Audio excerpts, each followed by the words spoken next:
అయితే మలయాళ స్వామి గ్రంథాల్లో ప్రధానంగా చదవవలసిన గ్రంథాలు ఏంటి? బ్రహ్మ విద్యను గురించి చెప్పిన గ్రంథాలు ఏంటి? స్వాముల వారి జీవిత చరిత్ర, మలయాళ స్వాముల వారి జీవిత చరిత్ర, తర్వాత స్తోత్రమంజరి. ఇవి చాలా అవసరమైనటువంటి చాలా ఉన్నాయి. వేల కొలది స్వాముల వారి గ్రంథాలు ఉన్నాయి. ఉద్ధరింపబడాలంటే మనస్సు పెట్టి దేనిని చదివినా ఉద్ధరింపబడతారు. నిజంగా చెప్పాలంటే చిన్న పుస్తకమే స్తోత్రమంజరి, కానీ ఇది చాలన్నమాట. చిన్న చిన్న గేయాల్లో కూడా మలయాళ స్వామి వారు చాలా వేదాంతాన్ని చెప్పేవారు. చాలా చాలా చాలా. నమశివాయ గేయామృతం 108 చరణాలున్నాయి. ఈ 108 చరణాల్లో మొదటిది ఏమొస్తుందంటే నమ శివాయ నమ శివాయ నమ శివాయ ఓం నమ శివాయ నమ శివాయని నా మనసందున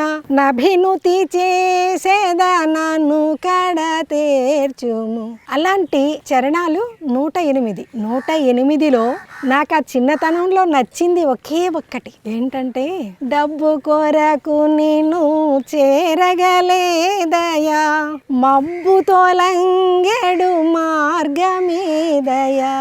అబ్బా, అదేంటో ఆ మబ్బు అంటే తెలియని సమయం నిజంగా చెప్పాలంటే నాకు. కానీ అదేంటో అదంటే నాకు అంత ఇష్టం. ఆ చరణం అంటే ఇష్టం, ఎప్పటికీ మర్చిపోలేను అనమాట. ఆ మబ్బు తొలగే నిజమైన మార్గం ఏంటి?